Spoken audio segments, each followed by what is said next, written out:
I'd like to call to order the regular school board meeting of October 11th, 2021. Please rise for the Pledge of Allegiance. I pledge allegiance to the flag of the United States of America and to the republic for which it stands, one nation, under God, indivisible, with liberty and justice for all.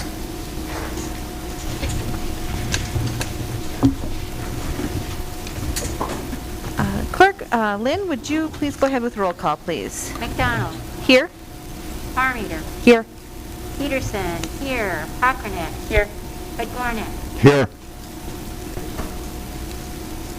Shelton, I don't believe will be here tonight, so I won't call his name if we have roll call. Ward. Here. Student liaison members, Sydney Hadrick. Here. And Sophia Warren-Swanson. Here. Thank you. Thank you. Item number 4 on the agenda is an approval of the agenda. I would like to make one change to the agenda, if I could, before approval. I'd like to pull item 10E, the approval of a memorandum of understanding between ISD and AFSCME Local 66. There's been a request to pull it because we need some more time. The union hasn't voted, and we need to evaluate student need. So moved by Amy with proposed amendment. Thank you very much, Amy. Is there a second? I'll second. Thank you, Lynn. Does anyone have any questions regarding the agenda this evening? Hearing none, all those in favor say aye. Aye. Those opposed? And that motion carries. Item number 5 is an approval of the minutes of the regular school board meeting of September 27th, 2021. We are looking for a motion to approve. I'll get that motion. I heard Joe first. Is there Okay, a second? though? I can second it, that's fine. Thank you, Jim. Does anyone have any questions regarding the minutes sent electronically? Hearing none, all those in favor say aye. Aye. Those opposed? And that motion carries. Moving on to the finance report, we are looking for a motion to approve the payment of bills dated October 11, 2021 in the amount of $171,080.51, covering checks 110888 through 111055. Is there a motion? So moved by Amy. Thank you very much, Amy. Is there a second? I can second that.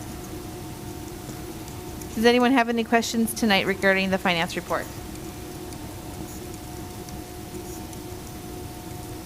Okay, hearing none. All those in favor say aye. Aye. And those opposed? And that motion carries. Moving on to commendations and congratulations. The board would like to congratulate homecoming royalty, including King candidates Colin Aho, Matt Harnell, Sam Johnson, Kyle Najar, and Zach Schnabel, and our Queen candidates Presley Anola, Gabby Jahola, Sophia Morin Swanson, Peyton Rodberg, and Maisie Roweeder. As you know, the King was named on Friday, so it didn't make the agenda, but Matt Harnell was named Homecoming King, and Presley Anola is our Homecoming Queen. Also, the board would like to congratulate Peyton Rodberg for being named the Max Preps Minnesota Volleyball Player of the Week. And we'd like to congratulate Gabby Jahola for hitting her 2,000 set assists in volleyball. The board would like to thank the Proctor Street Department for their help with the bonfire and powder puff football during homecoming week. And we would also like to thank the Proctor Fire Department for providing a fire truck at the bonfire and for participating in our homecoming parade. Lots of activities happened last week. Is there anything else that we should add during commendations and congratulations for timeliness? Okay. If there's anything else that comes up this week, please just let Lori know. We'll move on to public participation. The school board meeting is a meeting that occurs in the public. It is not a public meeting. The public participation portion of our meeting is a time where we offer the opportunity for members of the public to address the board. Once we move from public participation, members of the public will no longer be allowed to address the board. As a general rule, the board will listen to members of the public but will not comment on or respond to any comments made by speakers. The board will not engage in dialogue, though any board member may ask questions. Please do not include the names of Proctor Public School employees, their title, or building location in your remarks for your own legal protection and the legal rights of our staff. Issues related to school district employees can be made in writing and can be directed to the Human Resources Department of Proctor Public Schools. Public comment will not be allowed for situations surrounding recent concerns and the investigation of possible student misconduct. As you know, because student and employee data is protected under the Minnesota Data Privacy Act and the Family Educational Rights and Privacy Act, we can't and won't be commenting further on the ongoing police investigation involving our football program. Each speaker will have 3 minutes to speak. Speakers may not roll their time to another speaker. When choosing to speak, please begin your presentation by stating your name, including the spelling, and who you represent if applicable. In the spirit of fairness to all participants, we request that you respect this format. Thank you for taking the time today to attend this meeting and to share your concerns. Is there anyone here that would like to address the board during public participation tonight? Mr. Harnell has asked to speak to the board tonight, and I've added him during public participation with updates on our Spike Club and homecoming. Hi everyone, I'm Lowell Harnell and I am a community member, a teacher. I coach cross country and I took on Spike this year. I was student council advisor for a long time. I've taught at Proctor for 26, 27 years now. And for much of that time, I was in charge of the PEP assemblies. And a couple years ago in 2019, the fall of 2019, my son was embarking on his senior year, and I decided to take PEP Club back and try to bring it back and bring some things that I thought had fallen by the wayside back. So we brought back a parade and a bonfire, and I wanted to make my son's senior year memorable. And then this summer, Student Council came open, and I talked to Tim about, hey, can we kind of just make it into a PEP Club?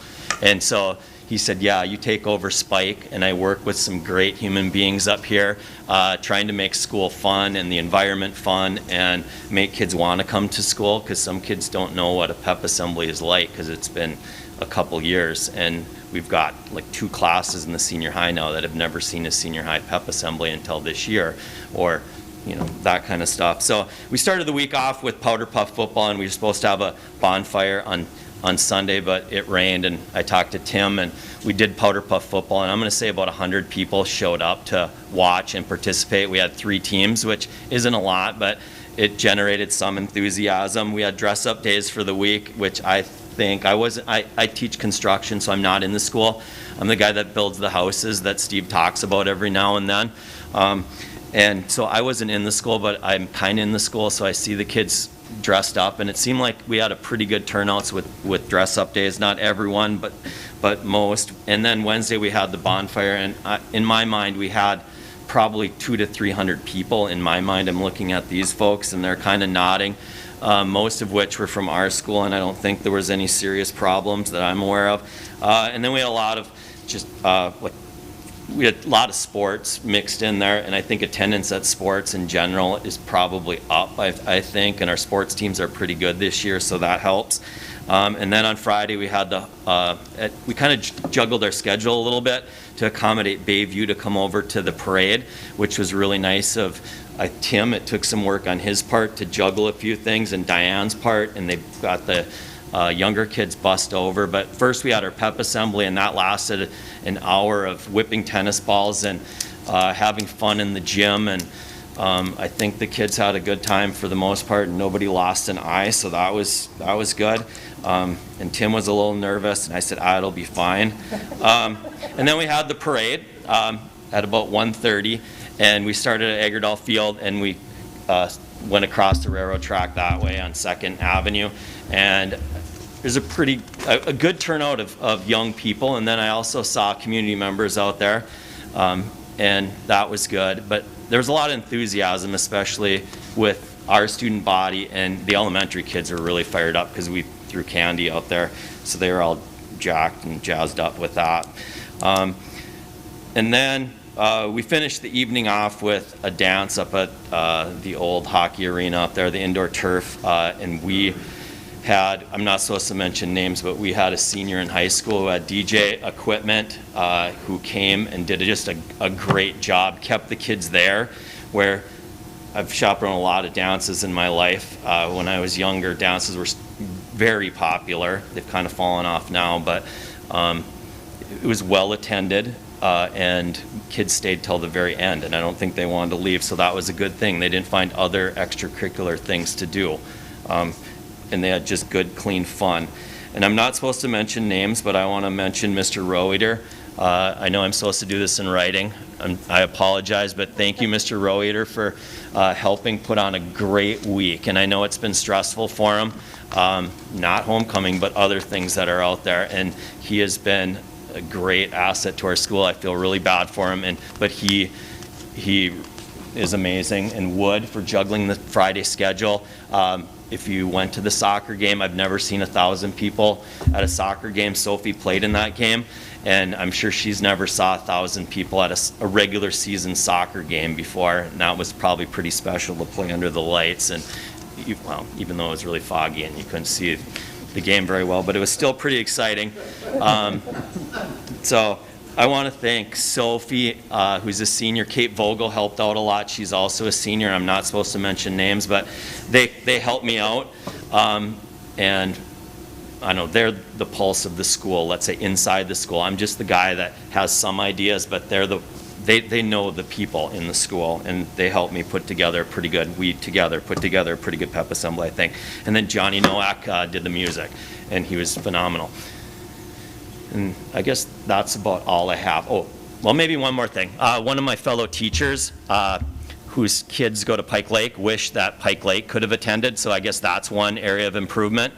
And then I think there was maybe the middle school, that there was some, like, are they going to be let out for the parade? And I don't think of it as a big deal in my mind. Like, all you have to do is walk out the door.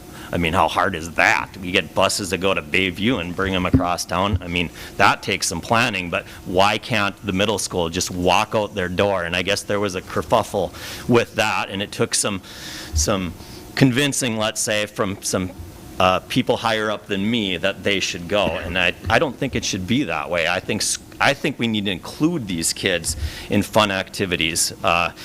Because that's what I remember from high school, I guess, and that's probably why I'm a teacher right now, is because I had a good time in high school. I had fun. I saw Johnny Ward at pep assemblies and how fired up Johnny Ward was, and could get kids excited, and that's what I remember. 7 through 12 pep assemblies back at the old school is what I remember. I'm that old. So, and anyway, so that's what I got. Do you have any questions? No, If you want to ask me any. I'm not supposed to say anything, but what you did in this past week was amazing. It's just what we needed. And I was at a few of the events. You were just fired up and excited, and I think that helped everybody else get excited about it. So thank you so much for everything you did. Much appreciated. Well, thank you. And thank to Wood, too, for juggling the schedule. If I didn't get to that, too, Wood was good, too. So. I will add that we did have some senior athletes and the pep band come up to Pike Lake on Thursday, so we weren't excluded altogether. Got a little more complicated to be available in the afternoon, so we really appreciated the invitation, again, from Mr. Roeder to come up and fire up the Pike Lake kids as well. So, yeah, all in all, thank you. Board members, since Mr. Harnell's here and he may leave after this part of the meeting, if you have any comments that you'd like to provide, Lowell, that'd be, certainly appropriate, and I'd welcome it at this time. I was gone. Is Rowdy Rail still around?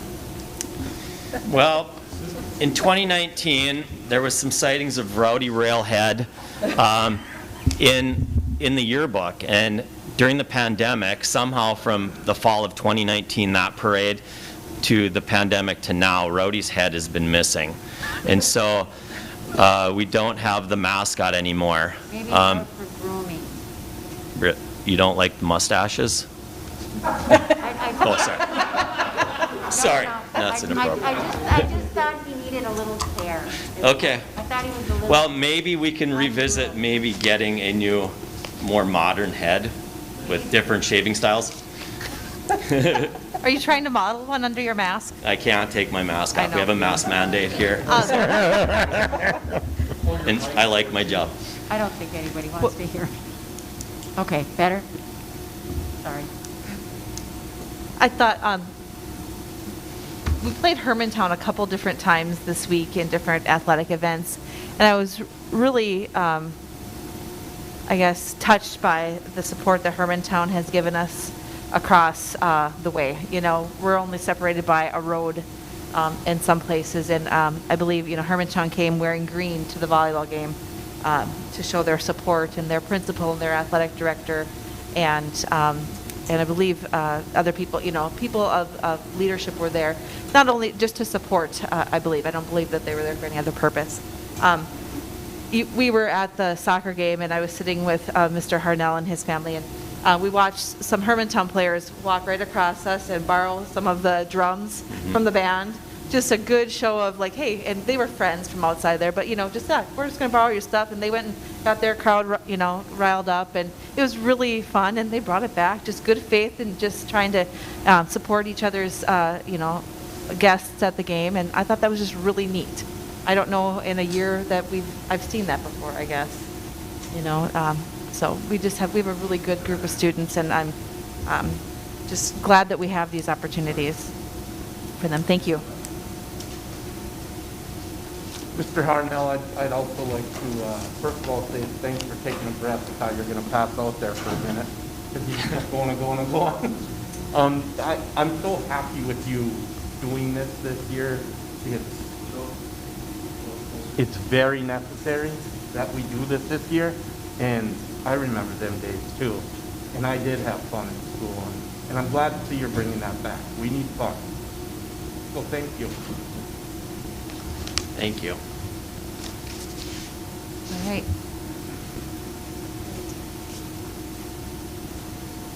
All right. Anything else during public participation? I know that during items for discussion, we have an item. Mark, are you looking to move up? Yeah, because I shared with Mr. Harnell, I did want to go after him because he's so much fun and we're talking about technical. Okay, so I'm going to move up item 11D, reviewing academic data on MCAs.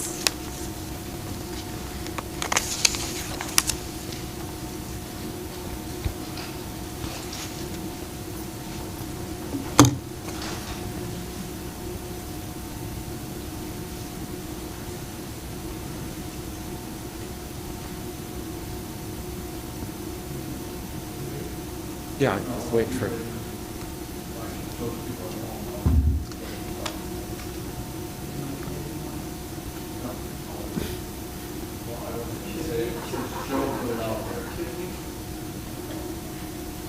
Better the camera's over there. It doesn't see my glasses fog, you know.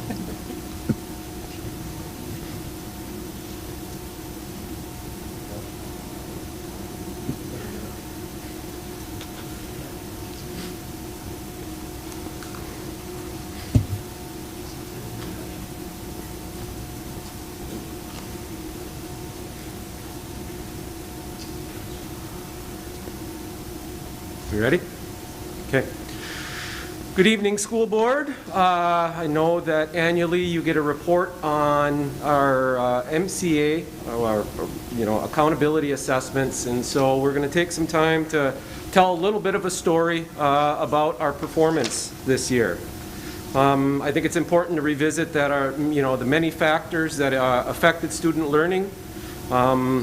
And we're gonna talk a little bit about some more of those, but to keep in mind profound changes to the way we delivered instruction, social emotional well-being of our students being challenged, trying to address grade level standards in the depth and breadth that we do under normal circumstances. An example would be students unable to use manipulatives in classes like mathematics, or even within our science and science labs, not having some of those hands-on and tactile experiences. Changes in instructional days, and then staff development days for our faculty. So it's important to keep all of these changes in mind, and how some of these things were reflected in our overall results. Specific learning models. I think there was a request. I don't know if, John, you want me to talk about these, or if you wanted to address this. But it's important to retell this part of the story as well. Yeah, certainly last year was a completely different year than any school ever experienced. That's throughout the nation. And so our learning models changed significantly through the year. And this report just simply shows, how we began school in distance learning and a hybrid learning, and then we moved to all distance. Just all reacting to a very scary situation, no vaccines, so much uncertainty. Eventually, as we moved into the late winter months, we went to an all in-person and hybrid learning model for our high school and all in-person for our elementary schools. There's nothing more that we wanted was to be in school, and our kids wanted nothing more than to be in school. And so this year is just such a delight just to have a normal school year. But certainly the impacts of learning models had an impact on our kids and learning, and because of that we had some unfinished learning that we really tried to put some earnest and energy into with summer school. And I think we did an outstanding job in our elementary schools and our secondaries trying to address some of the unfinished learning. Okay, so highlights of the 2021 school year. For like many years, focusing on individual needs and being goal-oriented around the way we supported our students. So some examples, 100% of our students had received Chromebooks to access the remote and in-person learning, and we were ahead of the curve and thankful for that with our devices and the initiatives that have been pursued by the district. So we were really in a good place. Pre-K 5 students attended in-person learning. I have semester 2, and that's really all but 2 weeks of semester 2. We were into our students were attending, so that was advantageous. At the secondary levels, we had office hours to provide and meet with individuals to support learning. And then, like John had mentioned, we provided summer school opportunities across all of our sites to complete some of that unfinished learning. So, moving on to MCA and MTAs. MCA is the standards-based grade level accountability assessment that our students in 3 through 8 and 10, and I'll show you some of the other grade levels that participate. And then MTAS is taken by a very small percentage of our students that are in special education and have or might be significantly impaired, and where that regular test just isn't appropriate for them. So very specific criteria related to seeing who is eligible for an MTAS, and I think I did a quick look. We may have had 6 students across the 3 through 11 sites that participated in an MTAS. So again, a very small percentage. Who takes our MCAs? And again, in reading, we take it in 3 through 8, and again in grade 10.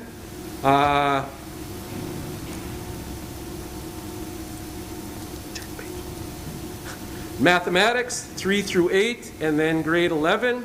And then in science, only 3 grade levels. It's taken once in 5th grade, 8th grade, and then once in high school, generally in 10th grade when a student takes their biology class. So we do have some juniors that participate in biology, but that's generally when they take it. It's predominantly by that 10th grade group.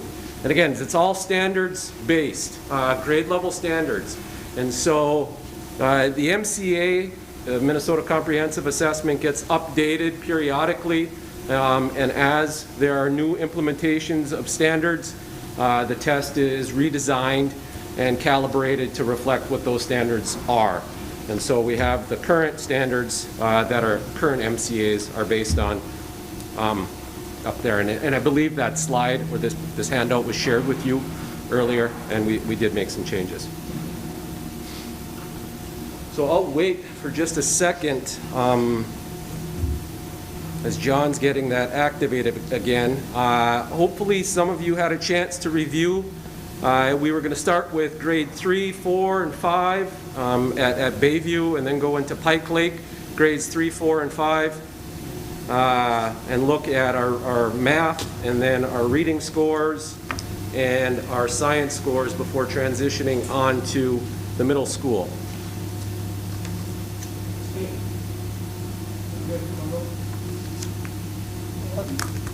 you want to just use my laptop? I have it right here. I can look up to it.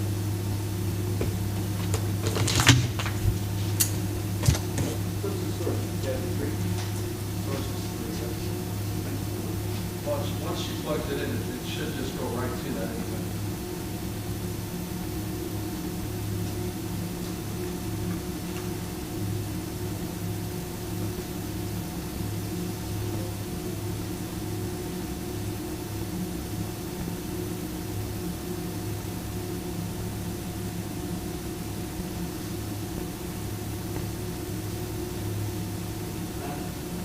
Is it on?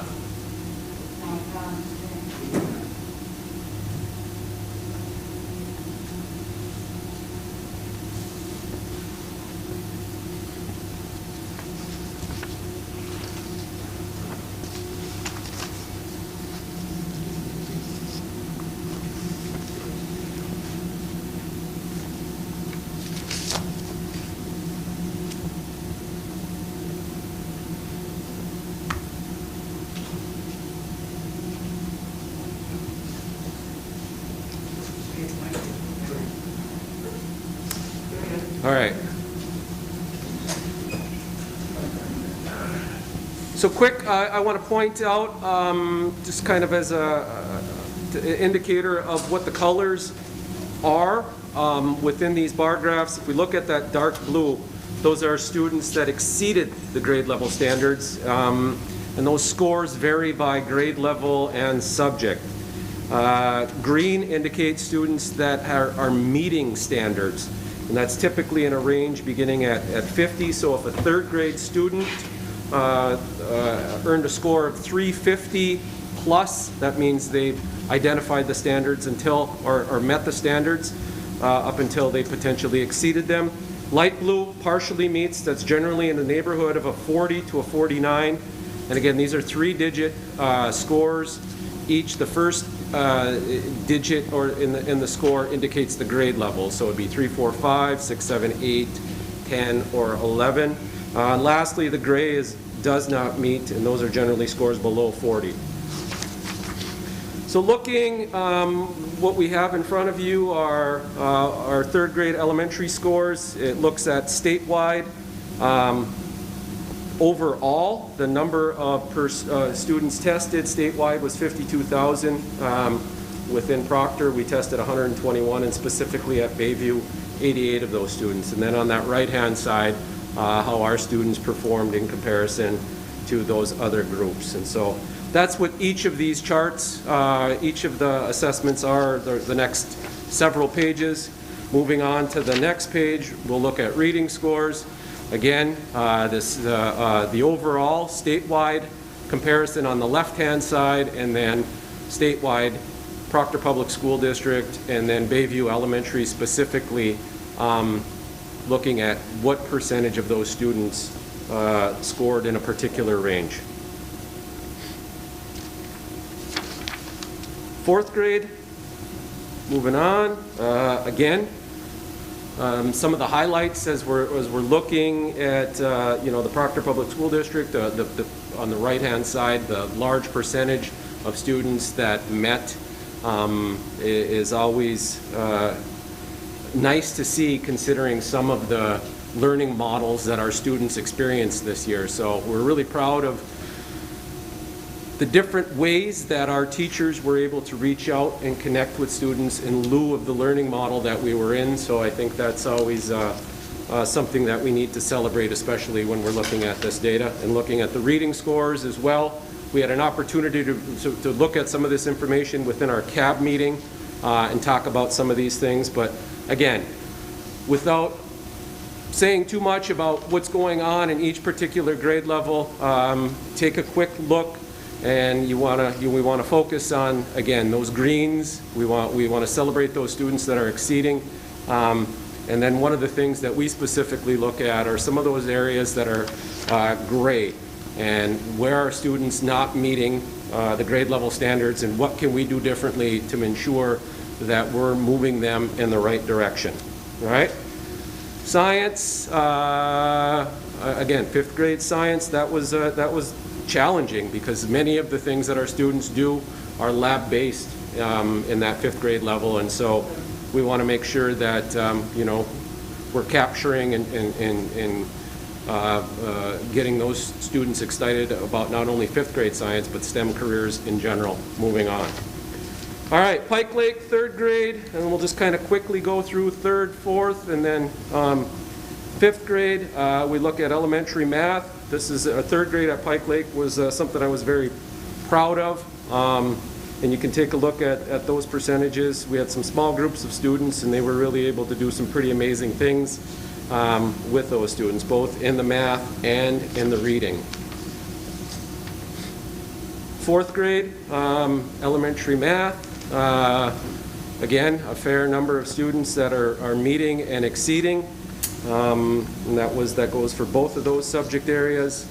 As we look at 5th grade math then, again, overall, performed pretty darn well, and even really proud of our science. I mean, we're excited to have Megan Allen out there, who came from Starbase, and she brings a pretty creative lens to our students out in not only 5th grade science, but she teaches 4th and 5th grade science, so we're excited about that.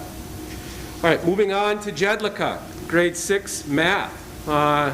Taking a look at those scores, how students performed. We always want to look, when we're in the middle school, we're looking at how we performed or compare ourselves to what we're doing statewide. We don't take a look at the data as it relates to our neighboring school districts. Generally, we look at that larger aggregate group of statewide 6th grade students. So those are the comparison groups that we see there. And certainly, the things that we need to focus on, we're having those conversations about, and I know teachers were doing data dives earlier in the school year to break down some of this specific domain information and how students are performing within those domains, to put together ideas about how we can reach and fill some of those gaps if there are identified gaps. All right, 7th grade math. And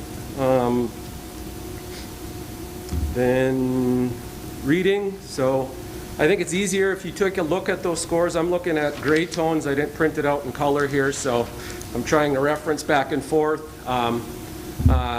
But again, looking at overall data, you can see the number of students tested. You can see the number across the district, specifically at Jedlicka's middle school, how they compare statewide.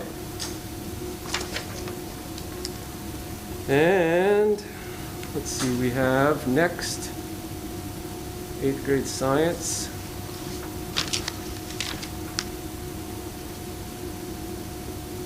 So taking a look, and I think we're going to 11th grade math. This is always one of the assessments. I think when we get into the high school, we got to start taking a look at the overall number of students tested.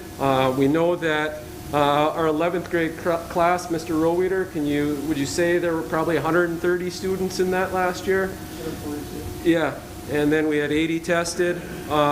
When we look at the 10th grade reading, 85 students completed those assessments. So one of the things that was significantly different this year is we've always chased down students till the last hour to make sure that they've completed assessments. This year, given the circumstances of things, if students didn't finish tests at the end of the testing window, they were just flagged as incomplete for COVID-related reasons. And so,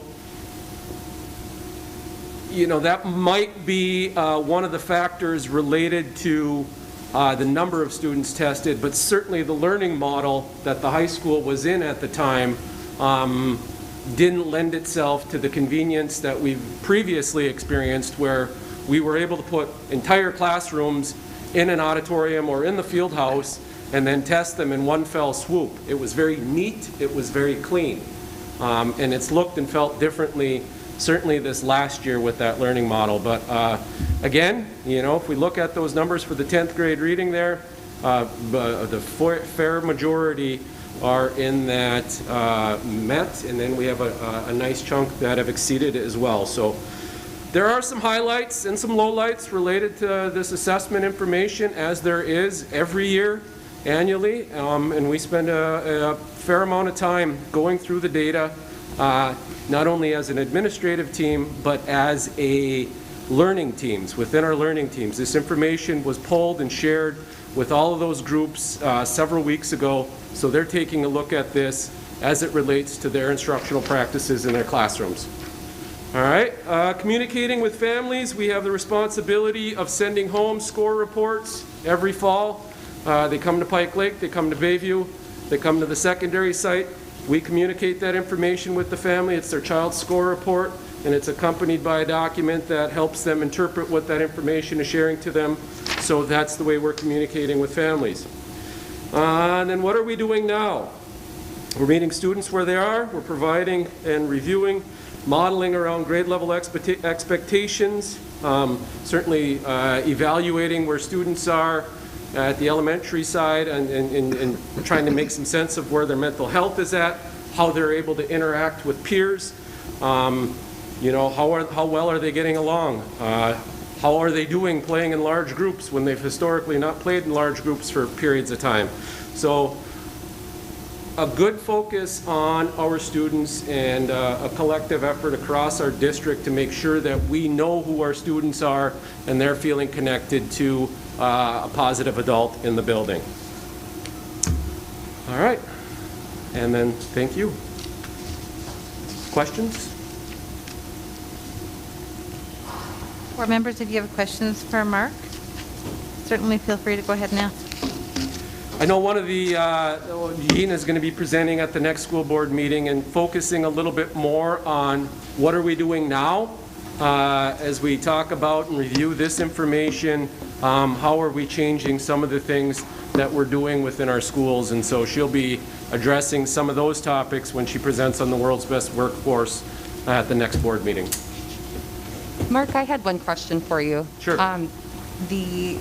The Chromebooks, that we have 100% Chromebooks distributed to our students, I think that's fantastic, right? Yeah, well, yes. I mean, we had devices in the hands of all of our students that included, at the K-3 level, they were purchased touchscreen Chromebooks. Okay. We transitioned away from iPads, which got to be more expensive and more challenging to manage, and then transitioned to the touchscreens for the lower levels, primary levels, and then again regular Chromebooks for our upper elementary and through our secondary students. So I'm just surprised. I hadn't realized that there were a lot of schools out there that didn't have all of that for their students. So do you know a percentage? I don't know the percentage. I know, you know, Duluth was scrambling. I had 2 students in Duluth last year, and they came home with brand new Chromebooks in boxes that they were being asked to use specifically for their coursework through Canvas. So many of the things that neighboring districts had to do and tried to accomplish at the last minute, you know, we already had that infrastructure well in place. So we were ahead of the curve in terms of even getting out hotspots to families that lacked high-speed internet in their homes. So I mean, we did quite a bit to support our students. Great, thank you. Okay. Anyone else? Thanks for coming, Mark. Appreciate it. Okay. Then we will move on to the consent agenda, item number 9. Looking for a motion to approve the consent agenda as presented in your packet. So moved by Amy. There's a motion by Amy. Is there a second? Yeah, I'll second it. Thank you, Jim. Jim? Does anyone have any questions regarding the consent agenda at all? Hearing none, all those in favor say aye. Aye. And those opposed? And that motion carries. We'll move on to items for individual action. Item number 10A, approve a recommendation from the Curriculum Advisory Board to approve the Curriculum and Learning Review Cycle to reflect changes made at the state level for standard implementation. Looking for a motion. So moved by Amy. There's a motion by Amy. Is there a second? I'll second. Thank you, Lynn. Any questions from board members regarding this item? Just to provide a little information that some things have been pushed back, and that was explained at the curriculum meeting, and if, Dina can certainly send board members that information if they're interested. So just to let you know where that is. We were just at a curriculum advisory. Thank you. I was going to ask, was there just statutory and just pandemic-related shifting? Yeah, some of the standards have been pushed back another year in the implementation plan. And as we know, social studies standards are, they're still not completed, so that might change on the review cycles. So just know that it's a little bit fluid right now, and the date's changing. Okay. So, Perfect. Thanks for that. Any other questions? All right, hearing none. All those in favor say aye. Aye. Those opposed? And that motion carries. Item number 10B, approve and adopt district policies with minor changes. In accordance with Policy 208, the board may approve policies at one meeting with minor or no changes.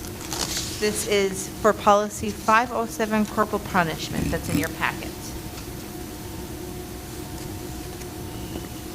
Just a statutory change there. so move. Thank you very much. Lynn, is there a second? I can second that. Does anyone have any questions? Hearing none, all those in favor say aye. Aye. Aye. And those opposed? And that motion carries. Item number 10C, approve the first reading of suggested district policy changes. This approval will include Policy 501, school weapons, Policy 503, student attendance, Policy 524, internet acceptable use and safety. Looking for a motion. I can make, you got it? So Okay. Amy. Motion by Amy. Is there a second? I'll second that. Thank you, everyone. Any questions regarding this first reading of these policy changes? The red line is in your packet. Just to remind people that 524 we just passed in June, I think it was, but there were legislative changes, and so that's why it's coming back.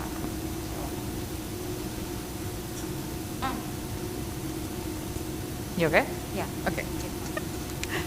All right. Any other questions or comments regarding the first reading? It'll come back for a second reading next time. Hearing none, all those in favor say aye. Aye. And those opposed? That motion carries. Item number 10D, adopt a resolution of accepting gifts received. Let's see here, September 1st, from Randy and Holly Fien, $250 with the suggested use of the welcome back. September 17th, 2021, David Sompi for $125 with the suggested use of Bayview Elementary.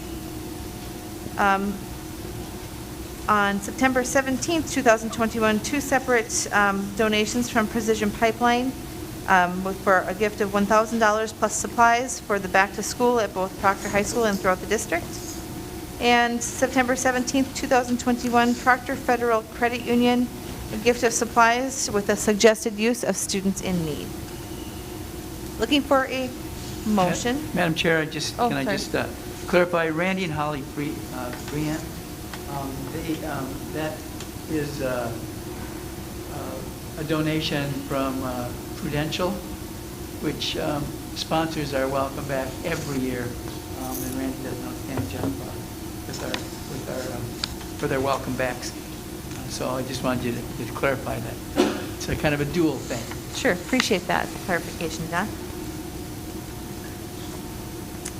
All right, we'll get a motion and a second, and then we'll have to do roll call because it's a resolution. I'll make the motion to adopt these gifts, or accept these gifts.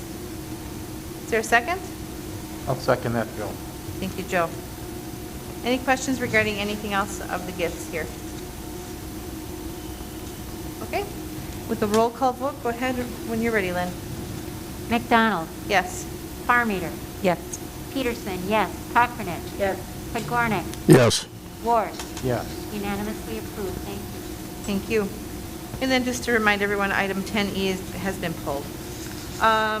Moving on then to items for discussion and information. We'll start with the superintendent update from John. Thank you, Madam Chair. Homecoming week, it was a lot of excitement. We just want to give a shout out to Sophia for all of her work with the Spike Committee, and I just saw a lot of energy going into that. So thanks. It was noticed and turned out really, really well. You did a great job. I did have a chance to observe Luke Ratyke and his third grade class studying changes of colors at Bayview into the school forest. We did have WDIO's commercial and camera crew there videoing some of that, so that was kind of fun. And it was great to see our high school band out marching on the streets, preparing for homecoming. You don't see that anymore in northern Minnesota. Southern Minnesota, you see big marching bands, but not so much around here. So I've always liked marching bands and the excitement of a high school marching band at our parades. So it was great. Rob Marone continues to do his phonology reports, and John Latimer, he's the guy who hosts these radio shows. He was on site with Rob, and they were hanging out inside the new Taj Mahal. Did I say that, Mark? The new pavilion. If you get a chance to go out there, the new smokestack and hood over the palatial fireplace is there. I mean, you could burn a lot of wood in that thing. So it's really turning out nice. And while I was out there the other day, Mark and I had a kind of apple do we have? Yeah, we had a Death Star. Crunchy, sweet, delicious. So it was nice being out at Pike Lake. We have been chosen again to be a NAEP school, which is an assessment of national standards. So we don't know what school is going to be targeted. I've just been notified that one of our schools and some of our classes will be doing the NAEP assessment, and there's nothing you can do about it except say okay. Gina and Diane and John are conducting LEA walkthroughs and collecting those initial data points for our learning teams. As far as management and leadership, probably the biggest thing going on in our buildings is the audit, which just finished up this week, and I know that Jen takes some questions from our auditors, and I do, and then Stephen and his staff provide everything for our auditors. Steve does an absolutely outstanding job. Our auditors left happy, and hopefully we'll be happy when they return and give you a report, and that's coming up. Steve, when's the date on that? Right now it's scheduled for November 8th. Okay. I attended a couple of directors' meetings of the Northeast Service Cooperative and Northern Lights Special Education and Northern Lights Academy meetings. Contact tracing continues to be a challenge for us, wearing masks properly. So we have met a couple of times, and I'll meet with Carly and Aubrey again this week to talk a little bit about our safe learning plan and how we can better follow and contact trace. Some school districts are not contact tracing. We're doing the most careful assessment of infection in our schools, and it's getting to be a challenge. So we're going to reevaluate how we do that coming up here, and then we'll bring it to our REALC meeting. We received a special education grant. In part, a large part, is because of our special education director, Dina Hagan. She applied for some missing funds through MA billing, and we were one of the very few cooperatives in the state to receive money, and so we received all of it. And so our school and many schools within our cooperative are going to be able to use some funding to be spent directly in special education classrooms. And so we're looking at a chance to upgrade the furniture in our classrooms to make them exciting and to make them bacterial safe as it relates to COVID. So I think you're going to see some select classrooms throughout our district take on a brand new complexion, and I think it's an important element to walk into those classrooms and have kids in special education go, wow, that's for us. I think it's an important statement. It's part of our strategic plan, and it's playing right into the hands of where we want to be with all of our classrooms. We've also been asked by Admin Proctor to submit some dates for Meet and Confer, and Meet and Confer is our operations committee, which is Jennifer, Joe, and Larry. So think about that a little bit. I know we had some challenges last week. They want to talk about subs and technology and COVID-related things. Just three items, I believe. But I'll get you an agenda. Just give me some dates. And last but not least, in management and leadership, we've added testing protocol to our safe return to school plan, and I sent that out to everybody last week in my superintendent newsletter. Facilities and transportation, we have finished, I believe, 2 of our trailers. And so today we got the athletic trailer. It's as nice as the Rails TV trailer. Well, maybe not because Ted's trailer is newer and bigger. Better model. He gets everything, you know. Yeah.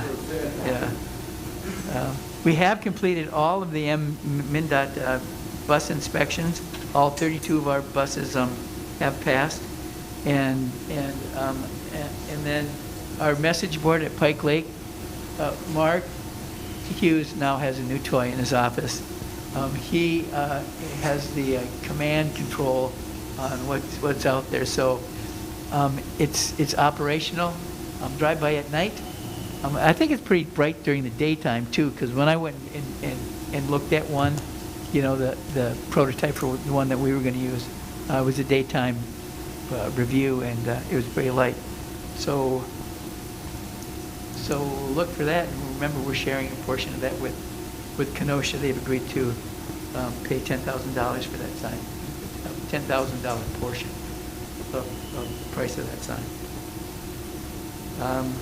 I mentioned earlier that we began shooting a school closing commercial. We do that to brand our school, and that's coming up. Hermantown Chamber of Commerce is having their annual meeting, and I'm just announcing this a little bit early for you. Kim will send some folks to the Hermantown Chamber of Commerce. We're also a member of the Duluth Chamber of Commerce and the Proctor Chamber of Commerce. We just intersect in all those communities. And last but not least, I had a chance to capture Sophia on Twins Day in our office. So thank you. So those are some of the things that are going on from the district office. Any questions for John from his superintendent update that you have more questions on at all, board members?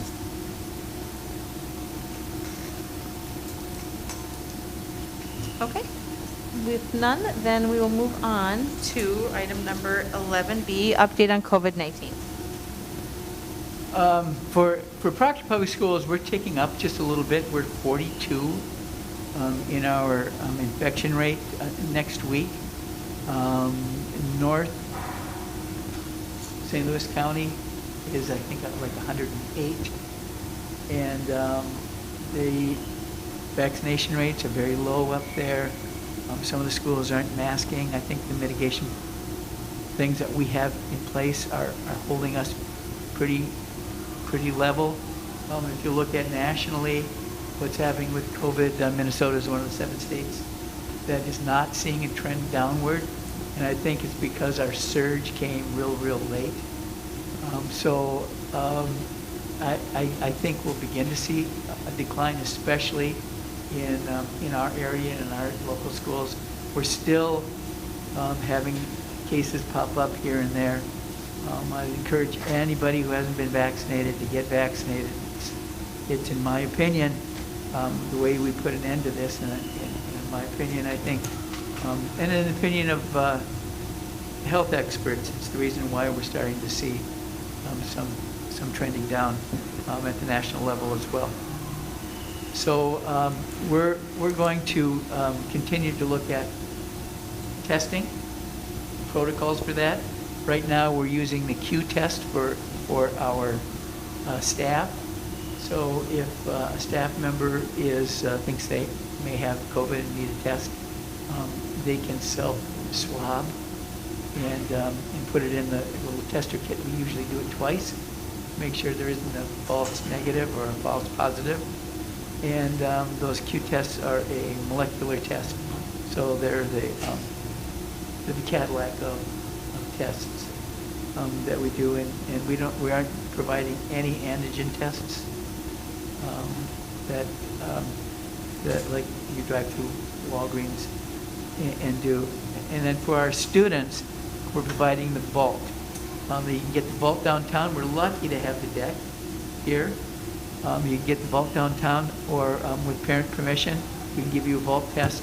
You can schedule a Zoom meeting with a vault technician. Do your saliva collection, and then bring that back to the school, and then we will UPS that in. So we're just rolling this out. We've done a couple of vault tests for students, and we've done a couple of Q tests, but we'll provide much more information to our Rail Safe Committee in the very near future. And then again, we're going to evaluate how we're contact tracing. It's a challenge. It's happening more and more in our lunchrooms, because everyone keeps masks on and you got to eat. And then the other challenge is on buses. So those are our 2 problem areas that we're working on. So that's about it. Okay, anyone have any questions for John? When do you think we'll have a rail safe meeting? When you're ready? I don't know if we'll be ready on Wednesday. Okay. Probably be the following Wednesday. Okay. Item number 11C, report on student and staff support services being implemented. Okay, well, as you know, our district has had some trying times. Unfortunately, there's a lot of social media misinformation that the school board, the superintendent, the athletic director isn't doing anything about the reported incidents that happen on our football team. The reason we can't speak more about it is because we are bound by Minnesota statute, Minnesota Data Privacy Act. We cannot talk about what's going on with our students, and that's just the way it is. The Minnesota Data Privacy Act is there to protect students, their privacy and their rights, and we need to keep that in mind. And when social media and news agencies intrude in those rights, it hinders our ability to complete our investigations. I'll tell you, in all the years that I've been involved in education, we have never taken anything more seriously, and never had to never faced the challenges that we're seeing from outside, and it comes to roost on our students. And press will come in, and they know that we can't say anything, and so we end up having having, students being asked a question. And of course, it's not fair to them. And so what are we doing to help our kids? And so I just want to talk to you about all the resources that we have in play or we're bringing forth in the very near future. For our coaches, Anthony Wood is bringing forth a program called 3D Coaching. It's there to create strategies to combat entitlement. It's there to develop strategies to harness emotions. It's there to develop a realization on how to set goals, and most of all, to establish a plan to cultivate character. And it's a year-long program, and we're beginning it, now. We're also bringing forth a captain's book read. There are 3 books that all the present captains and anyone who aspires to be a captain are going to be involved in. And I think that's an admirable way to allow our kids to really take some ownership in who they are and what they want to be and who they aspire to be. Our counselors are checking in on our students quite often, and Sydney and Sophia can talk a little bit about that if they want a little bit later. But we think it's important that they're always available, and I think they've made it a point to let our kids know that our counselors are available. At the high school level, Tim is putting together some full-day leadership forums. We need to give our students permission to have fun and to grow and to understand what it means to be resilient. And so we're really excited about those opportunities that Tim's bringing forth. Very similar to what our Scott Anderson Leadership Forum is for athletics, but it'll be class-wide. And those are coming. HDC has also offered services to come in on Thursday to provide, opportunities for kids to meet if they're having problems. Student government is working on our crew club participation, which has waned in the years, and I think much more is going to be happening. The Department of Education has also reached out to our school and to me. They're providing anything we need to support our students with trauma, how to talk to kids and families about trauma. And trauma comes in a number of ways. Trauma can be poverty, what you're dealing with at home. Trauma also is reacting to social media and reacting to events that happen in your life. So the Department of Education is there for us. Today I received a phone call from Commissioner Heather Mueller from the Department of Education offering anything she could do to kind of stem the social media and the press that is really getting some negative and some misinformation out there. Again, like we aren't doing anything, and I'll tell you, Madam Chair and the rest of the board, it is all-consuming. And I'll give my hat off to Tim, who is speaking with me almost daily, not almost daily, almost hourly, about where we go and the consequences that are being handed out, not only at our school level, but the police investigation and where that investigation is going. And so in those discussions with the Department of Education, I had an opportunity to speak with the director of Minnesota Department of Education Communications. They've offered their services to review our messaging. We've shared everything we've put out in the press and families. I think Tim and I were both happy to know that they gave us a nod and think that we're doing everything correctly. And so it's nice to have the support of the Department of Education because they're sitting there looking at this as well. I will say that our local press has been the most responsible, the most congenial, if you will, to our kids. And I'm very grateful to the grace they've given us. Statewide, we have not seen that kind of grace, that kind of consideration, and that kind of just decent journalism. So those are some of the things we're doing at the secondary. The elementary, we have a lot of programs that we're doing. We have HDC and Paradigm in place for counseling. PBS is one of our behavioral things. We have a Rail Strong program that looks at appropriate, safe, and kind. And again, our counselors are in all of our classrooms quite often. So those are some of the support systems that we have in place, and I really think that that you need to know that we're doing everything we can to support our kids and our staff. And so that's the other side of things. What are you doing for your staff and your faculty?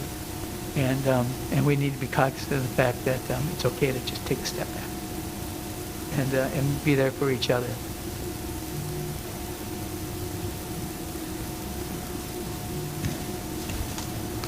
Thank you, John, for that update. I know it's been weighing on many of our minds. And it's nice to hear that things have already been set into motion, and that especially the latest update with the Department of Education just coming forth and being incredibly supportive and offering even some of the PR piece, just trying to make sure that we're doing that piece correctly. And I'm glad to hear that we've done what we can the right way. Does anyone have any questions regarding any of these items from John at all tonight?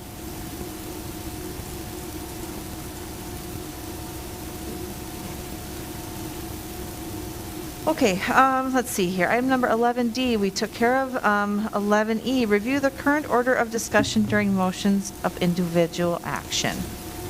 Amy, I'll turn this over to you. You asked for this item to be placed on the agenda, and feel free. I just wanted to propose that we change, instead of having to have a motion before we have discussion, that we flip it, that we have discussion before we do the motion. And what brought that on was when we were approving what was called the Rail Safe Plan. Immediately there was a motion for option A. That is what we agreed upon, but I feel like that was very different than what the actual line item on the agenda was. The line item on the agenda was the Rail Safe Plan. We just approved option A. We didn't go through anything else. Okay, so you're asking for us to consider having discussion before any motions are on the table. Correct. All right, so Robert's Rule of Order indicates that, and I don't have mine in front of me, that, you've got it here. Yeah. Feel free. Yeah, so Robert's Rules of Order, it is 49-21. So basically, because we are considered a small board, less than a dozen members, we do not have to adhere to basically everything. We can have informal discussion of a subject while there's no motion pending, which is 49-21, number 4. So I consider that, as we've had other discussions, even, last week we had it was an item for discussion and information. And in order to move forward with something that might come from that discussion, we had to provide a motion. It wasn't something that was listed individually on the agenda. Right, we can, though. I can even, if you want, I can pull up policies from other school boards that do the same thing. that Anyone I'm else have any proposing. comment, I guess, any discussion on that? I don't know, I guess, Madam Chair, if I could. yeah, go ahead. Thank you. In reading the Robert's Rules of Orders, and I've read them for years, the reason for making a motion is to bring an item to the table for discussion and debate. So, really, sir, put the mic on the other side, you trigger it that way, it would lose you. So anyway.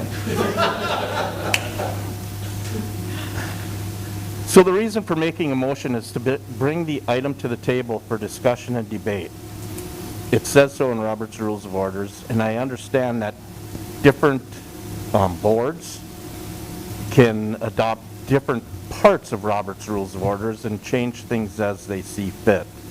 However, what happens when you have a discussion over an idea, you tend to talk for a long time and never come to a point of a resolution on that. And that is the whole idea of bringing a motion forward and having a discussion on that to bring it to a resolution.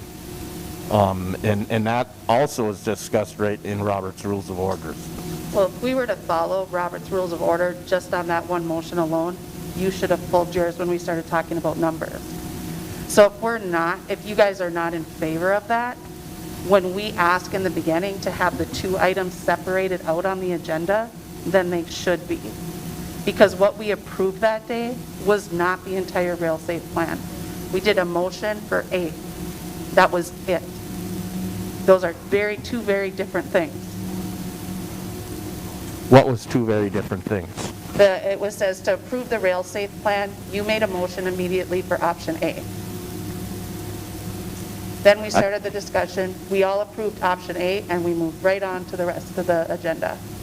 We did not touch the rail safe plan, which I addressed concerns of, stating that we need to be a little more thorough and a little more descriptive, because otherwise we'll be doing this rail safe plan next year again, which we're going to be, because I don't know if we've even touched on adding more detail there.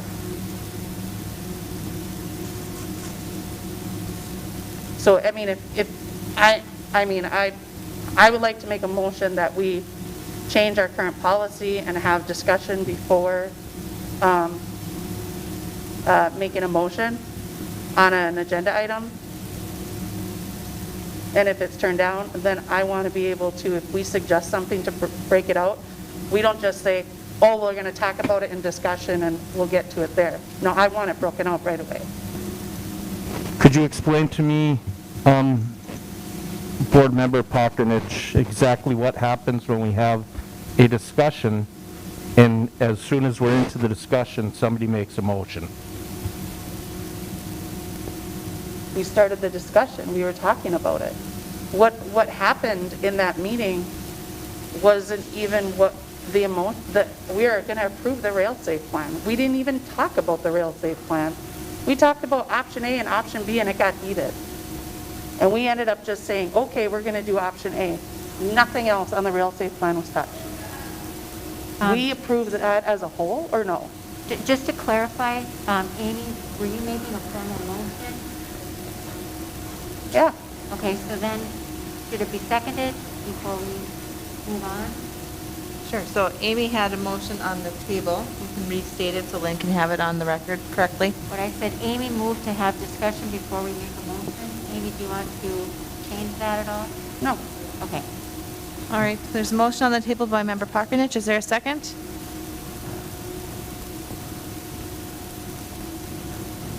I will second that. Carmeter. Okay. Second by Member Carmeter. Continue discussion if you'd like.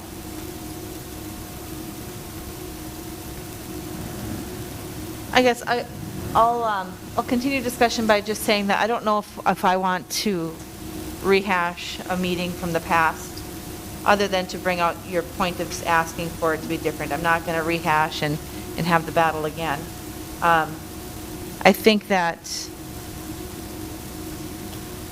approving that we were provided the rail-safe plan electronically with two options to consider.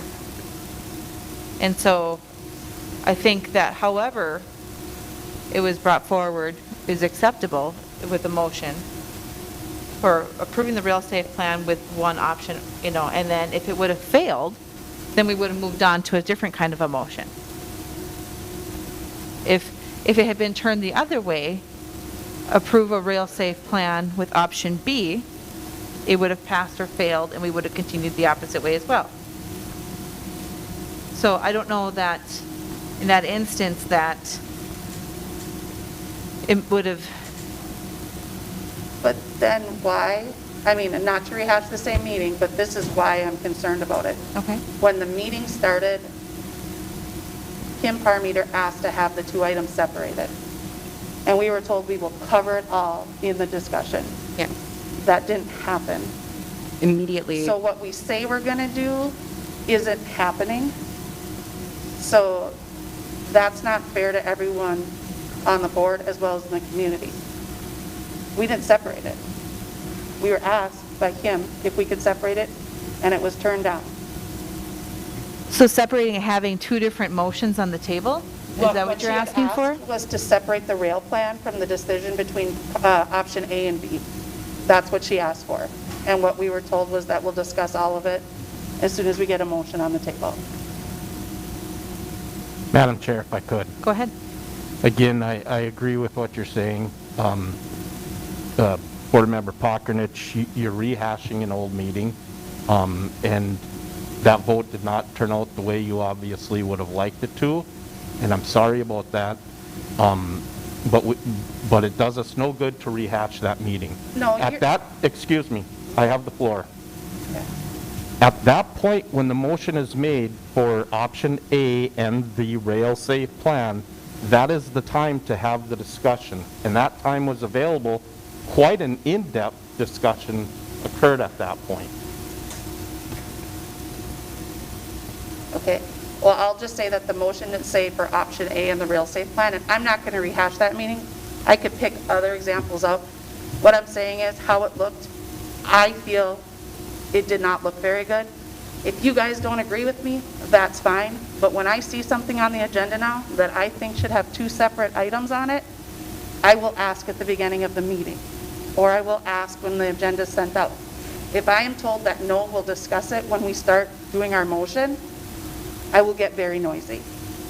Because if I'm asking for it to be separated out, it's because I feel it's two different things. You know, I can only say one thing. I'm new to the board for this year, but listening to everybody and this and that, the options were A or B. A came up and that was it. Everybody knew there was two options when we sat down here. So it got voted on for A. It didn't tell you vote for A or B. We went for A, and then that passed. I mean, so to me, that's fine. I mean, I think all these rules, things, and everything else are, they're not right in the fact that we're supposed to be voting on our kids and the teachers and the bus drivers and everybody and this whole school district to help everybody out. That's what we were voting on. So, I mean, to me, that's really all I thought about when I was thinking A or B. What was the safest thing at the time? So that's all I have to say for now. Thanks, Jim. Other comments? I think it was just concerns over the way that it was handled, that the rail safe plan was so large and there was so much detail in there, and there was a very specific piece that we knew was going to be contentious and needed discussion. And that's why those two items should have been separated. That request was very plainly brought forward to the board at the beginning. Again, we're a small board, less than 12 members. I don't think that what Amy's asking for should ruffle any feathers. This is a simple request to make sure that discussion is heard before a logical motion can be put forward. It has happened at that meeting that was addressed and other meetings since, where motions have been made very quickly, almost as if it were planned, and that is really unfortunate, and I would like us to not have that, not to be looked at like that. I think that we need to have some thoughtful discussion, and I agree with the change. It's a very simple request. Clearly, it's published. It's something that can be done, and it would be actually nice to have a compromise for a while.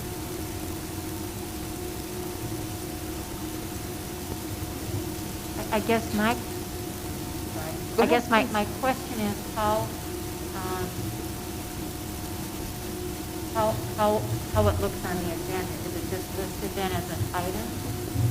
And then there's discussion, and then a motion comes about. Ladies, I'm we not can't just, hear you because the mic's way over here and you're looking that way also. So it's best if you guys put your mic center in front of you.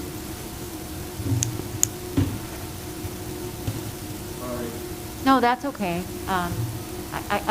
I'm just thinking about how this, can you hear me now? Yep. Okay.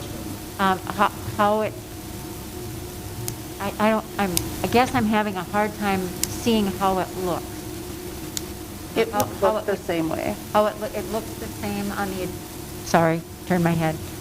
I'm so used to looking at people when I talk with them. So the agenda items would look the same? Mm-hmm. Yes. It's just that I'm having a little bit of a hard time wrapping my head around what we might be discussing if there isn't a motion. Madam Chair, maybe if I that's just could. me. Please, good, Joe. The items on the agenda would not look the same, and I'll go to today's agenda to absolutely show that. Items for individual action, A, approve a recommendation. That doesn't have a discussion, it's, the request is to approve a recommendation. And either a motion is made to do such or to not do such. So what you would, if I could just like elaborate on that, so there would be report from curriculum advisory board with review, I mean, it would be phrased very differently. It would, the substance wouldn't be coming from curriculum advisory because I'm struggling with this, I really am. And I understand that you are frustrated with how that happened. I'm not, I take that meeting out, there's been multiple times. Okay. I mean, you don't have to reference that meeting. All right. It's more than once. Okay. I guess without knowing that, I guess I can't know or change the way that I might entertain a motion otherwise, so, I have a question. yeah, Madam please. Chair. If it's an item for, if we're going to make a motion on the item, shouldn't that be under items for individual action? So to me, it was a surprise when something was on items for discussion and information. We did put forward a series of motions. Should that just be from the get-go moved to a different part of the agenda? So that we know that that's an actionable item? What's frustrating is we'll see items for discussion and information that may be the first time I'm seeing this. And for then a motion to come up like one did last week, it feels like it's out of order is quite the right context, but certainly out of place. I think about, for something to come to the board for a motion, there has to have been maybe conversation that had happened or a committee that has met to bring it forward. And that was a discussion that we actively had at the board level. Nothing had happened before that. So that was where discussion happened. Okay. There was no meeting, committee, things like that. And so, but based off of our conversation, in order to move from that, you could make a motion to accept or to direct someone to do something. That would be acceptable. And like we're having this conversation right now, reviewing the current order of discussion. Through this conversation, Amy said, I would like to make a motion for consideration. And I think that's appropriate because again, nothing has happened to bring something forward. No meeting, no policy change. Anyone help me out of things? I don't know. There's other things that have to happen in order to bring it for a motion. It's just not, So if we're going to send something to a committee for further discussion, shouldn't then a request to have it tabled be respected? What committee would that and have been? adhered to? Lynn had called for a committee at the last board meeting, and it was denied. by vote. But, I mean, if we're truly going to have discussion on some of these items to move our board forward and be real leaders, I think that we should allow our board members, when they request to do more of a deeper dive on topics, that opportunity, that ability to do so. And then I think if we're being more proactive like that, we're not going to get in a situation where I agree. the discussion that happens too late is not as I guess frustrating, or you feel like we were railroaded by a surprise motion. So I'd like to see us have more conversation, and if we do request to take something offline or form a committee, that is respected by everybody. I think that's very important. I think that's a great point, especially when it comes to the discussion last week, which I wasn't here for, so I had to watch on Rails TV. But, you know, Lynn was just asking for some additional conversation with the committee, and I think that would have been beneficial. Okay. So Amy has a motion on the table and it has support from Kim. Any other further conversation from board members? Yes, Madam Chair, if I could. Referring to a book written by C. Allen Jennings, who is a professional registered parliamentarian, credentialed by the National Association of Parliamentarians. He states, "The rule requiring you to have a motion on the floor before discussing it means that you have to be responsible and have your idea fairly well thought out before turning it over to the group for its consideration." That's the reason the motion is made. Does that state if it's for larger boards or small boards? Does it state the size of the board that is required for? Does it state the size of the board? No, that applies to every board, big, little, gigantic, parliament, all boards. Would you say that our school board follows Robert's Rules of Order 100% to the T? Our school board follows the pattern that it's followed for years, with Robert's Rules of Orders being its guiding principle. Does it follow Robert's Rules of Orders to a T? Most boards don't. Right. So there's some flexibility that is allowed if the board feels that it's best for the board to function that way. If the board feels that way, yes. So here's something I guess I'd like to bring up, if I may. Are you done for right now? Okay, sorry.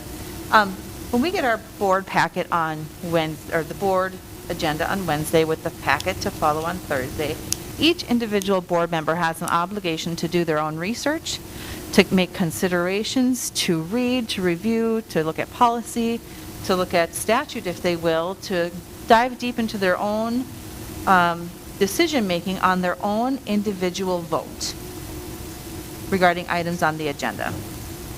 Then each member comes to the board meeting, and we should be prepared to have a vote based off of what we've done as our research. And so whether or not we have public participation, whether or not we have board discussion, I think board members have an obligation to be generally ready to vote on that item. So It can change. You can change your, until you make your vote, your decision may change.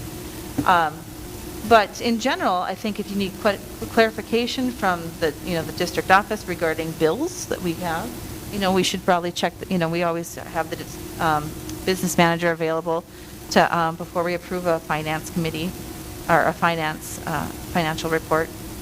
But I think in general, that's how each board member individually should operate, and then a vote happens where then the quorum has made a decision. which is fine, and if that were true, then we would need no discussion at all, because we've all done our research before the board meeting. I'm just asking for the discussion to be done at a different time. We all do our research beforehand, If we don't, shame on us.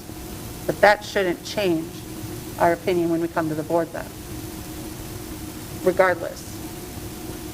So for whether the discussion happens before or after and we've done our research, to me is irrelevant. Okay.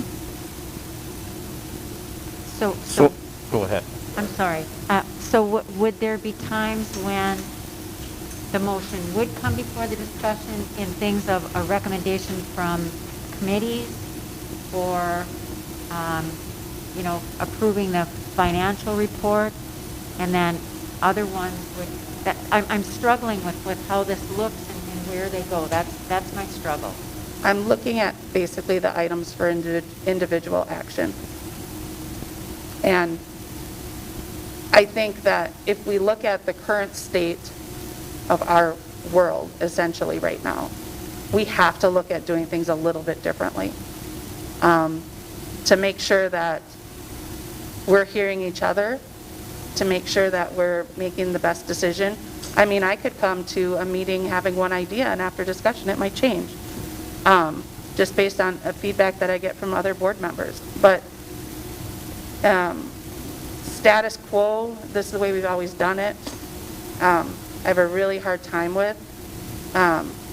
If we try it once and it turns out that it's a horrible experience and it got out of hand, well then, maybe that's the thing that tells us we can't do it. But if we never try anything, we're just going to keep staying the way we are. That's really hard because we're asking everybody else to evolve and change. We should be doing it too.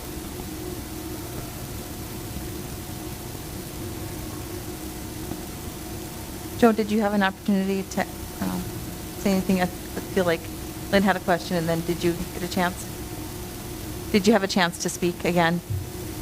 Did you have something else to say? Well, yeah, I've got something else to say. First of all, what you're saying is apply this to items for individual action only. The flow of a meeting is the same from the beginning through the end. And the flow of the meeting, as we've gone through history, is a motion and a discussion. Oftentimes, since I've been on the board, after a discussion, a motion goes away because of the discussion. And that's the pattern that we've taken. With what you're saying, we have to have a discussion about adjourning before we make a motion to adjourn. I don't think we want to do that. I think we're all adult enough not to have a discussion about an adjournment. Agree. I think we're adult enough to have a motion and then a discussion and accept the results. I accept the results, and I'm fine with the results, but I think then we have to accept that when a suggestion is made to break apart an item, it should be accepted, not just assume that that's what's there, so that's what we're going to do. I think we're going to agree to disagree on this one, and that's fine. All right. So any other further conversation regarding the motion that's on the table and if you'd read it again, Lynn? Amy moved to have discussion before we make a motion, seconded by Kim. Any further discussion regarding this item? It would be important to cite the source, Amy. Oh, Then if you could capture the source, please. I did get it up. Okay, what Amy said in the beginning was you're supposed to have discussion before motion. I'm sorry. Can we get lapels or something? I can, what I'll do is I'll send you a text message of the Robert's Rules of Order. What I have, Amy, is Amy proposed to have, this is what your line item. Amy Pockernich proposed to have discussion before motion. She referenced the rail safe plan and then referenced Robert's Rules of Order 49-21 because we are less than a dozen member board. So do you want that included in the motion? Yep, that's the correct number, so yeah. Okay.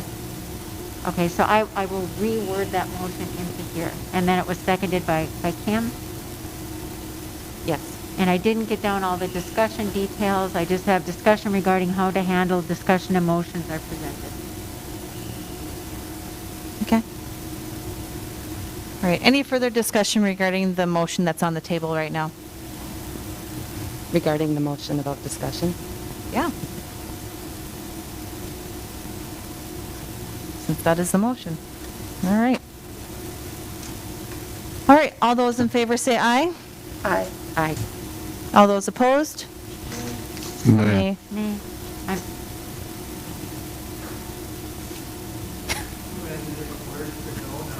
I know.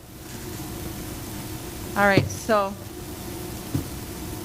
Lynn, did you get a, I did. okay? All right, so that motion fails.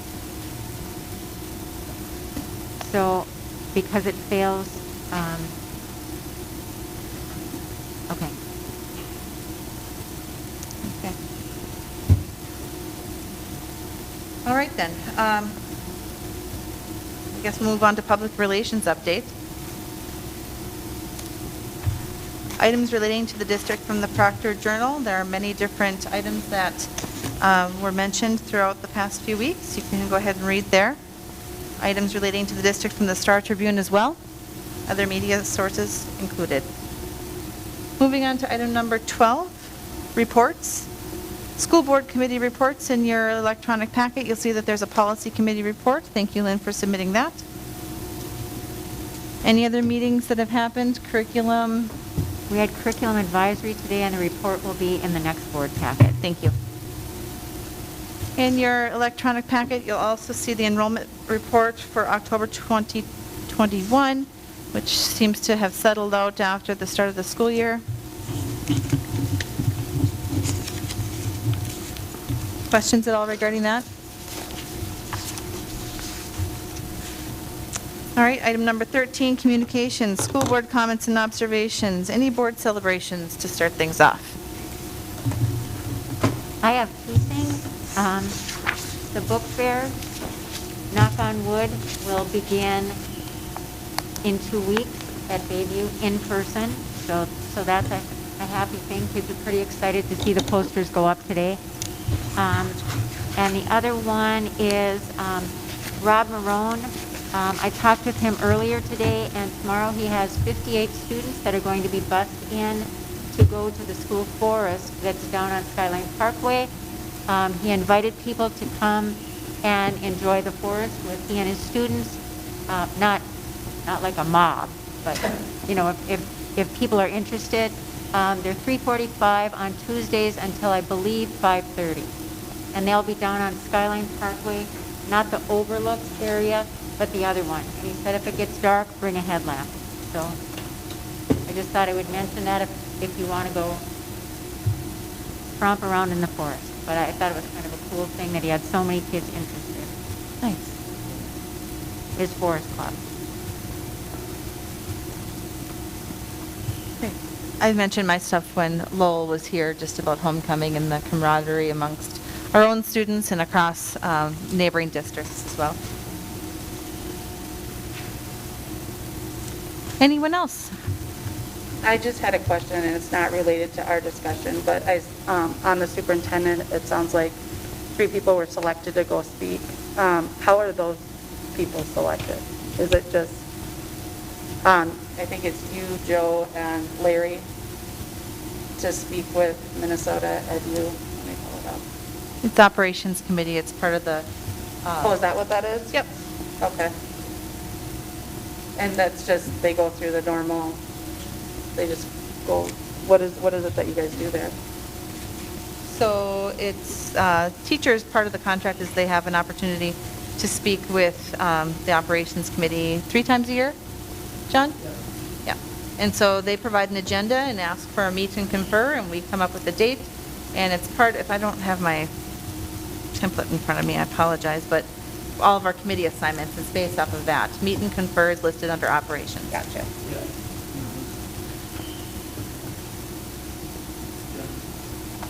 Thank you.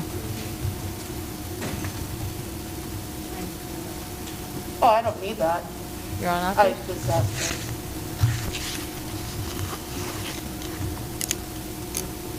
Yeah. Yeah, it is. There we go. I didn't look at it. I didn't know that. So, so unions have two rights as it relates to management. One is to be able to negotiate, and two, to meet and confer. Gotcha. So meet and confer is generally non-contractual, things that are happening, just for Kim's This is just what they're benefit. showing. No?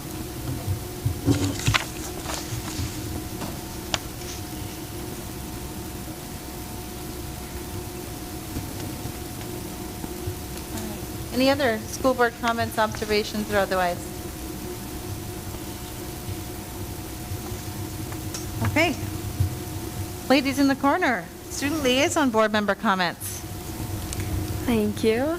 I just want to start off by saying that homecoming was what everybody needed in the school. I attended as many events as I could, and just the bonding that I saw between all the students is what we needed. And it made me think that we're having a normal year this year, and hopefully we're going to continue that. And we're not just graduating for our class, but we're honoring the class of 2020 and the class of 2021 who was affected by COVID and didn't get to finish out their year like they wanted. While at the same time, we're setting an example for the next generations as well, who have never been to pep assemblies, who don't even know what high school looks like, who don't know all of the fun that we usually have throughout the years. So we're setting an example for them as well. And in the midst of it all the events that were going on between the parade and the assembly and the dance going on that day, we also had our first blood drive for National Honor Society. So our blood drive committee was running around throughout classes, and all NHS members were running around helping out with that as well, and making sure that all the time slots were filled. And then during that week, we also had our first student government meeting, and a lot of students had a lot of good ideas to bring to the table, and hopefully we can accomplish a lot of them during the times. We also had the fall AAA assembly, and I did attend that, and it went really well. It was really exciting to see all of my senior friends up there, and it was kind of like a reality check of we're actually graduating this year. And it felt nice to get back into those habits that we had in the past. And about counselors, and I do agree that they have been working so hard. They have so much access of students to be able to get in contact with them on Canvas. We have our own set class where you can go and schedule a meeting. There's codes in the hallway where you can scan them to schedule a meeting. And they're working very hard with each one of us seniors to make sure we get our senior meetings and getting us down the right path that we need to go, and giving us all the advice that we can. And they've just been so helpful. So we're very thankful for them. Thank you. Thank you. Sophia? I agree with Sydney. Last week was a lot of fun. It took a lot of planning that I never even expected, but my friend Kate and we took on the leadership roles of Spike Club, and we got everything done, and it took a lot of work, but in the end it was worth it to see how the community came together and how the students really enjoyed it. Yeah, and it was really uplifting to see how everybody was willing to help and try and make things back to the way they were before, and try and have everybody feel some sense of normalcy. And yeah, it was a lot of fun. I'm still tired from last week, so I'm not going to say much tonight, but overall it was a lot of fun, and I'm thankful for Steve and John over there. They helped me a lot, and everybody, and Mr. Roeder and Mr. Harnell and everybody higher up for guiding us and leading us in that. And Sydney and I did become the student government co-presidents along with our classmate Tiara Williams. So we will all share the leadership role. Yeah, so that's exciting. We're excited for that. And yeah, it was a good week for Proctor. Thank you for all your hard work. You guys do on a top good of all job the here, things too, you're though. doing. It's not just one extra thing. It's your sports and your academics, and then one big thing. Thank you. Madam Chair, if I could, Please. I also would like to say thank you. And I think our chair, Jen, Amy, and Kim probably saw the same thing that I saw. my son was so happy to have a homecoming. You guys did a great thing. Thank you.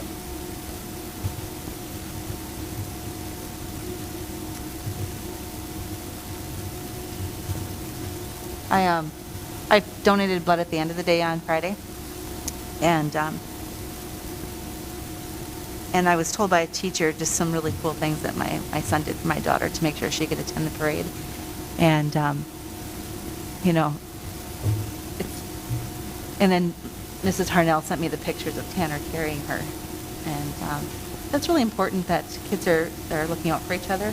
And I know that that's my son looking out for my daughter, but you guys are doing a really good job of looking out for each other in all that you do, making sure that other kids are getting the experiences that they haven't had. And when you talk about a PEP assembly, Lowell talked about that, some kids have never had that.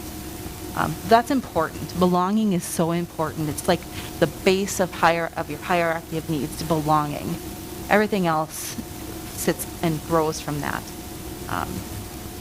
The teachers are doing such an amazing job of making sure that students have somebody, and they're telling students, if you need something, if you need someone to talk to, Emma says, every one of them is saying this to me, and I said, do you know why? It's because everyone needs somebody. Every student in our building needs one person that they can go to when they need someone to talk to. And if it makes a difference for one, you know, I said, that teacher might not be your one person, and that's okay, as long as you have one person and maybe two. I said, you should have two. But, you know, that you should have your one person. And I just hope that our students feel that our staff care deeply about them, and that they're going to work through the trauma of the pandemic and be supportive. And the resources that we have available with HDC, the appointment time is ready there. You talk about the QR codes in the hallway. Even our own guidance office, it's super important. And I'm grateful that that as leaders in your class, that you're looking out for the others behind you. Thank you. Chair, one more thing. Yeah. If we could just take a moment of silence, because one, or I should say many of our students in person was Mrs. T. And we lost Mrs. T.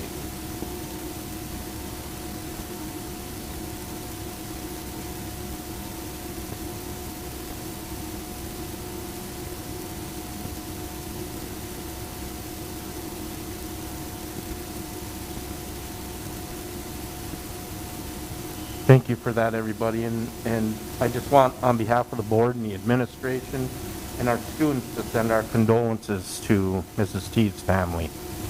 She is loved. She always was loved.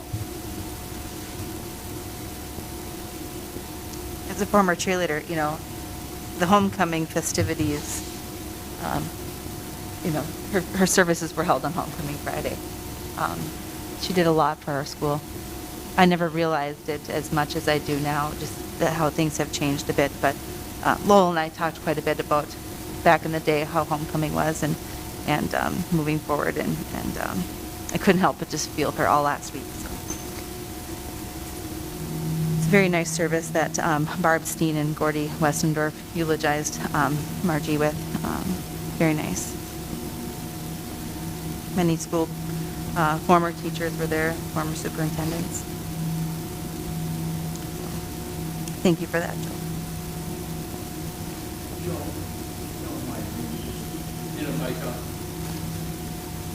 Maybe just explain for our student liaison and Sure. who she actually was. Mrs. T was many things in our school district. She was a librarian. She was a teacher's assistant. She had many roles. I believe she worked with sorry Ted, I believe she worked with the cheerleaders, worked with so many of our kids, and was just a friend to everybody. She was just a special person, and you could walk down the street last year and run into Mrs. T, and she knew who you were and was wondering what you've been up to, and was so loving and caring. She was special to us. She planned every assembly, every one of them. Slideshows like no other. When she'd get done we'd decorate for homecoming or prom or snowball, she'd say, no, it's not right. And she'd work to fix it the right way. I heard many stories from Barb and Gordy of when, chaperoning all the proms and being that advisor for that.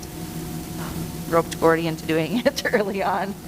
And so now he's stuck with it, and he enjoys it all the same. But, just the friendships that she had with so many of our staff.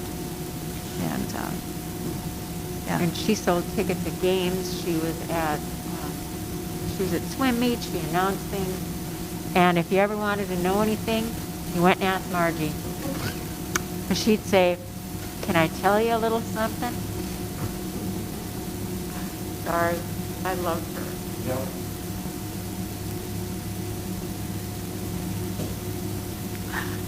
Yeah. Remarkable woman. I could say something about her too. When we first moved up here from the cities, my mom was good friends with her daughter, and Margie worked at LSC at the time in the library, I think, or as a secretary. And one of my first memories from being up here was Margie and her smiling face that I would get to see when I went to visit my mom. So she was much appreciated.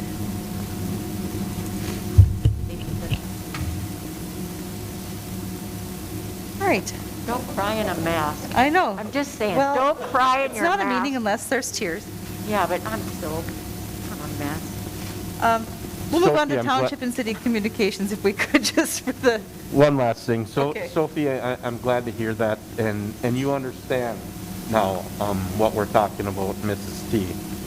Just a special lady. So I'm glad you got to know her. That's awesome. okay, Township and City Communications, anything? Number 14. There's a motion to adjourn. Is there a motion to adjourn? So moved. Thank you. Lynn, is there a second? Second, Joe. Thank you, Joe. Any questions? Last minute things to say? All right, hearing none. All those in favor say aye. Aye. Those opposed? All right, motion adjourned, 9:01.